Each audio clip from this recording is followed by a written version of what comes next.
Today we're going to be taking a look at all the new Inferno 9 essences for all classes. Let's go. So I know I'm a little bit late with this video, but I wanted to make a video specifically on the new legendary essences for Inferno 9 for all classes, just for quick reference for everyone. I'm going to timestamp it with class specific areas as well, so that you know exactly which part of the video to watch if you're looking for a specific class essences. But sometimes it's nice to just have them somewhere other than game, so that you can kind of cross-reference as you're playing. So new legendary items, new weapons of incredible demon cleaving prowess, enter the fray. Use them to strike fear in the black hearts of all demon kind. So starting off with Barbarian. Deafening Shroud Head. Ground Stomp also grants you shield for 3 seconds that absorbs damage. Cannot gain a shield this way more often than once every 3 seconds, so that could be quite beneficial in PvP. Giant's Wake Legs. Ground Stomp now conjures an ancestor to stomp for you, damaging enemies and knocking them airborne. If an enemy was already affected by a knockback, that effect is increased and additional damage is dealt. I'll be interested to see how that works in PvP, because obviously with PvP we have the CC bar now, and I have a feeling that, I don't know if knockback, I think the airborne knockback does stack in that. So it'll be interesting to see how that works anyway in PvP. I think this is going to make Barbarian have a little bit of a comeback in PvP so far. Howling Fury offhand. Hammer of the Ancients now drops a giant hammer at your location, damaging all nearby enemies. Enemies affected by knockback are immediately forced to the ground, dealt additional damage, and stunned. Oath Crusher main hand. Hammer of the Ancients also causes enemies to deal 10% reduced damage for 3 seconds. Thundering Heart Chest. Sunder also increases your attack speed by 5% for 2 seconds when hitting an enemy, up to a maximum of 20%. Tremors of War Shoulders. Sunder is now channeled, causing you to continuously jump forward, slamming the ground to damage nearby enemies, knock them airborne, and shatter their armor. Hitting an enemy restores energy and reduces damage taken. So some interesting essences there for Barbarian. Next up, we have Blood Knight. 5-finger spear main hand. Whirling Strike now empowers you, causing each primary attack to launch an arc of blood that damages enemies and makes them bleed. Critical hits will cause arcs of blood to spin and damage all nearby enemies. Elegy of the Heart offhand. Ravage has a 15% chance to hit, conjure, Asada. Hang on, let's start that again. Elegy of the Heart. Ravage has a 15% chance to hit, no. Okay, I get how I'm meant to be saying this now. Elegy of the Heart offhand. Ravage has a 15% chance on hit to conjure a shadow that also attacks with Ravage. That makes more sense. So when Ravage hits, it's got a 15% chance on that hit to conjure a shadow that also attacks with Ravage. 15% is kind of low, but we'll see what that looks like once it's in game. Guilt Extravagance Chest. Whirling Strike also shatters enemy armor, increasing the damage they take from you by 5% for 2 seconds, up to a maximum of 15%. Barbed Thrust Legs. Spear Flurry now causes you to dash, dealing damage to enemies along your path and applying a mark that triggers life drain when marked enemy is damaged. Cooldown is refreshed if the dash hits a bleeding enemy. Blood-Soaked Hood Head. Mephitic Cloud now releases a cloud that increases your movement speed, attack speed, and damage each time you inflict bleed. Detached Reality Shoulders. Mephitic Cloud also increases your evasion rating by 12% while standing within it. So some interesting essences there for Blood Knight as well. Blood Knight is already pretty strong in PvP. I think some of these essences again could be good in PvP. I would say more for PvE, but let me know your thoughts on that in the comments. Next up, we have Crusader. Death Chime Shoulders. Sacred Chain no longer attacks enemies and instead links you and your nearby allies, causing some of the damage they take to transfer to you. People are not going to use that in PvP. Defend the Downtrodden Chest. Conjuration of Light now conjures a large barrier of light that makes allies directly behind the barrier immune to any damage from enemies in front of the barrier. That one again could be beneficial if it's a support Crusader in PvP. Journey of the Faithful Legs. Shield Charge now charges to a target location, damaging and knocking back enemies along your path and granting you damage reduction. If allies are along your path, both you and your allies are granted increased damage reduction. Developer's note for this one. This item will also provide immunity to knockback and a total loss of control during the dash, but the tooltip text will be missing this. The tooltip will be updated in a future patch to reflect this. Okay, so that's just some missing information in the game when it goes live, but it will eventually be updated with that. Loretta's Banner offhand. Holy Banner also increases you and your allies' damage by 4% for each ally within the banner, up to a maximum of 16%. Soul Purge main hand. Punish also shatters enemy armor, increasing the damage taken by 4% for 1.5 seconds, up to a maximum of 12%. Under Light's Gleam head. Holy Banner now grants increased critical hit chance to nearby allies and damage reduction to you, both effects increasing when more allies are present. So again, some pretty promising looking essences there for Crusader. And now we're moving on to Demon Hunter.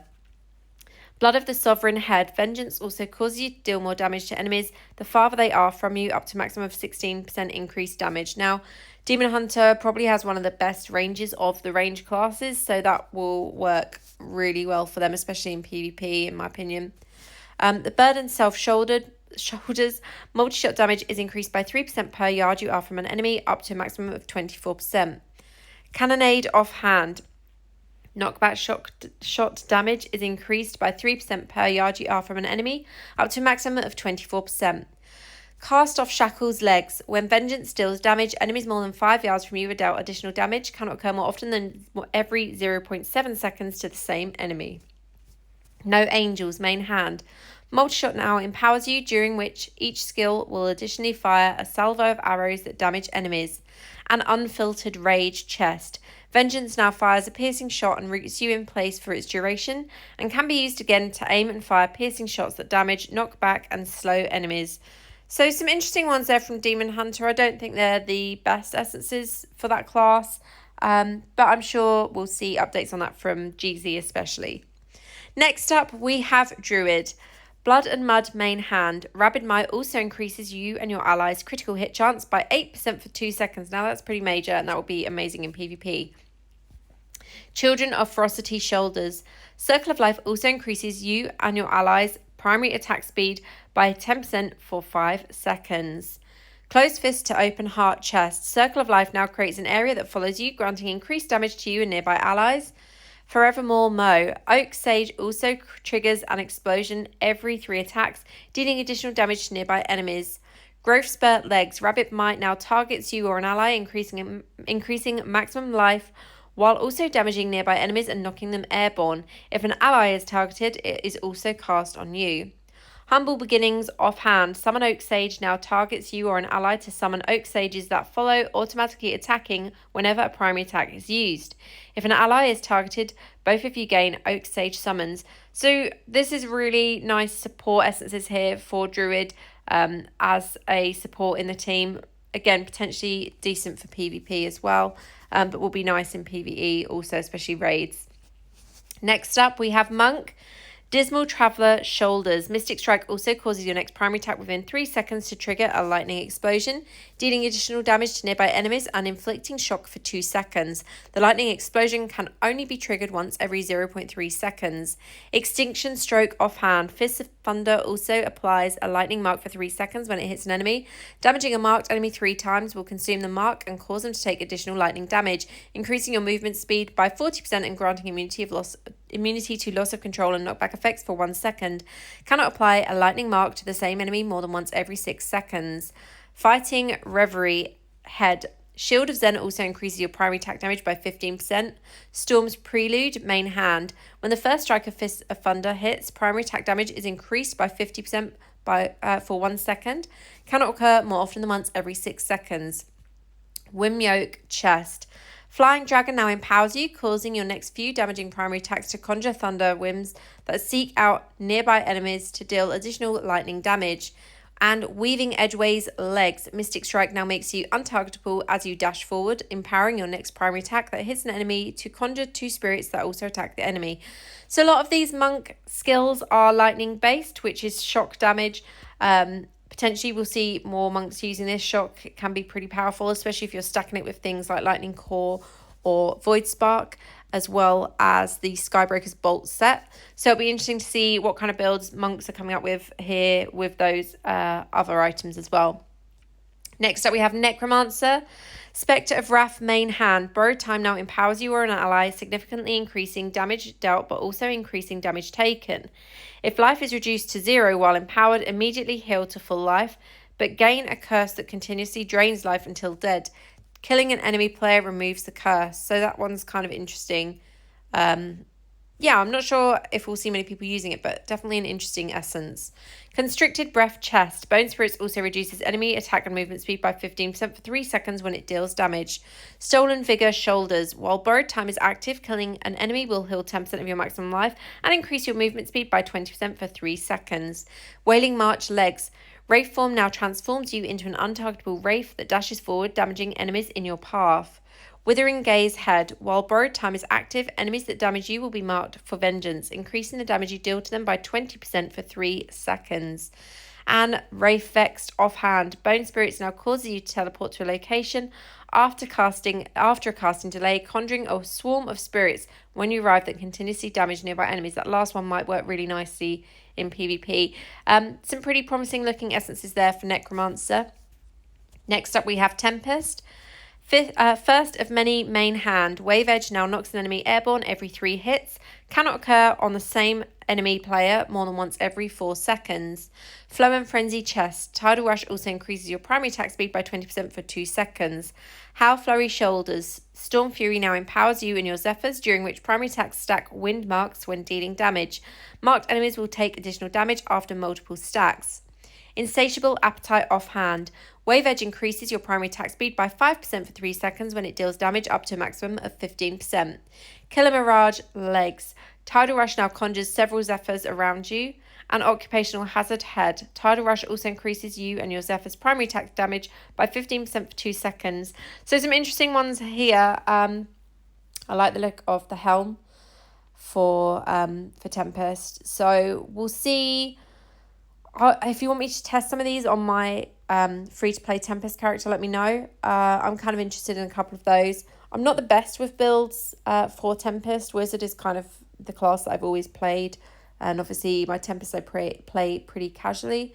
But if you'd like me to see... Oh, I cannot talk. This is what happens when I try and make a video early in the morning.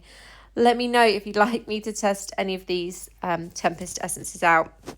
Now, obviously, I went through wizard essences in my patch notes video, but I'm going to go through it again here for those that want it just compiled in one video. So, Crackling Compiler, main hand. After using a skill, your next electrocute cast within 2 seconds will trigger an electric explosion, dealing additional damage to nearby enemies. Cannot trigger more often than once every 1 second. As I said in the other video, I would like instead of it being dealing additional damage, I would like a percentage or a number for that rather than just additional damage, because that means absolutely nothing to me.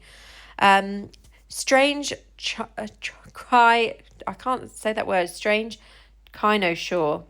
That's better. Black Hole now empowers you, during which dash skills will launch a small black hole at the nearest enemy that detonates, damaging all nearby enemies and pulling them in. Quite like the look of that essence. Crash Rider Chest. Lightning Nova now causes you to dash forward in a ball of lightning, damaging enemies along your path and inflicting shock. Triaps of Woe Legs. You deal 5% increased damage for 2 seconds to enemies hit by Disintegrate up to a maximum of 15%. Microsm Hood Head. You deal 5% increased damage for 2 seconds to enemies hit by Black Hole up to a maximum of 15%. Again, that one could potentially be good, but it does mean that you lose the spam ability of the current build that I'm using on Wizard, but could potentially work nicely with that build. With Alert Shoulders, Disintegrate now empowers you, during which dash skills will create a lightning rift in your wake that continuously damages enemies. Again, I'm interested to see that one. Potentially could use that in PvP, but we'll see. Now, another thing I did cover was balance changes, but let's go through this again. So Demon Hunter, Nimble Rival, Daring Swing, animation speed is increased by 29%. Druid, Night Flurry, Raven Swarm. The number of I said raisins last time.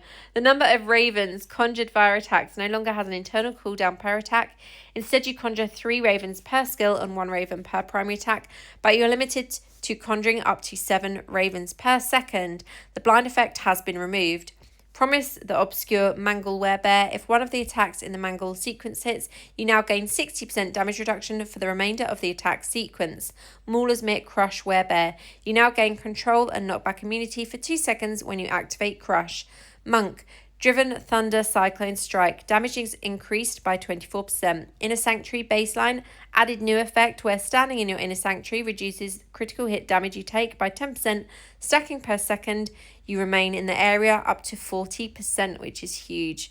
Necromancer 10 Thorn Corpse Lance. Lances now apply stacking marks that cause the enemy to take an additional 100% base damage upon reaching 3 stacks, which is huge.